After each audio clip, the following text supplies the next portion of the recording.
Artists, musicians, and comics can all find a place to showcase their talents thanks to a nonprofit whose mission is to sustain creative spaces. The Lost Church is serving the art community by providing places for live performances. Here to share more on how it works are co-founders Brett and Elizabeth Cline. Elizabeth, Brett, thanks for joining us here at Live in the Bay. Thanks for having us. Yeah, so give me an overall view. What is the Lost Church all about? We started? Okay, the Lost Church, we started in 2011, and we are a 501c3 nonprofit dedicated to sustaining and defending spaces for live performance in the Bay Area. And what does that mean exactly, sustaining and defending live performances in the Bay Area? So it all started out, so it's creating, sustaining, and defending spaces for live performance. And we started out, we came back from tour. And we were in a band. Yeah, we were in a band for a number of years. Have a space. Yep. And to do art shows. Yep. And I was doing ridiculous musicals at that time. And what ended up happening was we got overwhelmed with people, like artists who didn't want to play a bar. That's really what it came down to, you know? Not where people actually paid attention to them, where they could tell their stories, share like what it means to be human, and really have a responsive artist. And because we'd built a little theater, we own an art gallery, an old art gallery in the Mission.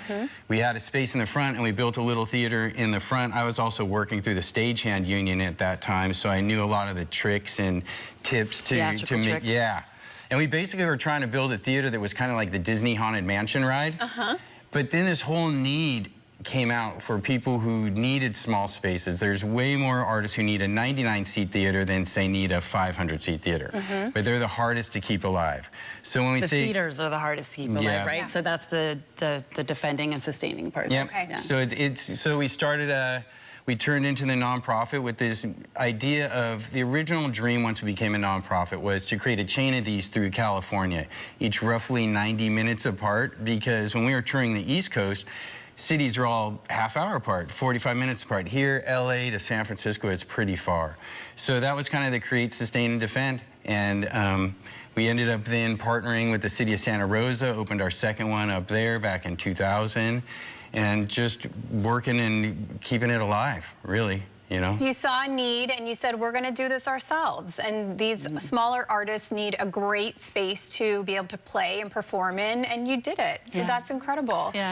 What are the different types of artists that you have come through? Because it's not just singing. I know it's kind of it's everything. Everything, yeah. So what are the things that you have? Different spoken word and cabaret and comedy, magicians. Yeah, one of our favorite is a more interesting one is You're Going to Die, Poetry, Prose, and Everything Goes, which is a community that uses our space. It's an open mic about death and dying, but it's really about... a beautiful, amazing, cathartic way. Yeah, like living your life, you know? Like, we are all going to die, so take advantage of what you got. It's a great show. And then there's from that to stand-up comedy to a lot of musicians. And a lot of other rentals for other people, shooting videos or private party things as well. And you also have some youth programs as well, right? What can the youth get involved in there?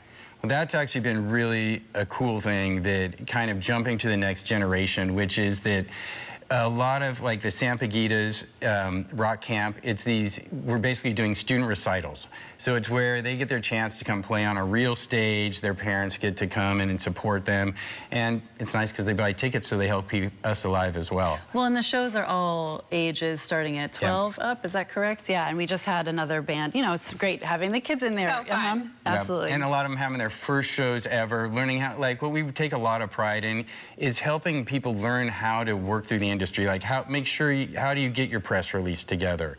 You know, how do you go and book a show? And kind of the next thing we're moving forward into, we actually got a grant to put in a live recording setup into our space. So this is going to help every artist who plays can now make a video, and we have it on our YouTube channel, which helps us. But then also now they have a way to go book other shows. You're giving them the tools to succeed beyond the stage as well and really kind of grow their business as a performer. Exactly. Incredible. Okay, so you guys have a big donor drive happening this month. Tell me about it, and what do you guys need from everyone? Well, it's called the Anchor Donor Drive. Anchor donors are people that give monthly, a subscription basis, either monthly or quarterly. Is that correct? Yep. As little as $5. And so they're really the ones that they're the anchors that keep us alive, if you will, or like thriving. Yeah, because the thing is, when you're supporting artists who maybe can only bring 15 to 20 people, you're losing money on the show, you know, in terms of the staffing hours, the PR hours, the booking agent hours, all these kind of things. And so what's really amazing about the anchor donors is that it gives a sustainable flow of cash throughout the year because it's monthly, whereas lots of times grants, they come and go, so you get a big grant, but then all of a sudden it disappears, and now you have a huge hole in your budget. Or you get a wealthy donor who's really excited for 1 to 2 years, and then they kind of move on to their project, other projects as well. So the anchor donors are like the family, the community that keeps it all glued together, and we get to have people, everyone gets to have a show, right? That we're not worried about the money because everyone's helping support all those shows. So the Anchor Donor Drive's going on all through May, and you just go to our website. It's thelostchurch.org/anchor, I believe, and you can make your donation there. Yeah, a great cause to be a part of because you're supporting local talent right here in the community. So where can people get more information about upcoming performances and events that you have? Again, at thelostchurch.org, and make sure you click on which theater, whether you're up in Santa Rosa or in San Francisco.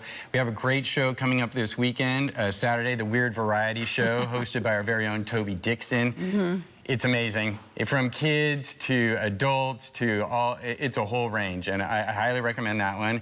And then the following Saturday, we're actually going to have Davia, who's playing with Steve Ward Moore.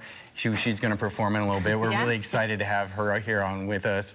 And yeah, and then we have a stand-up comedy, the Setup. They're monthly for Saturday every month. You're Gonna Die is the first Thursday of every month. And it's a great show. And also our Instagram, they're really great about posting all of our schedules and clips behind the scenes and footage of shows.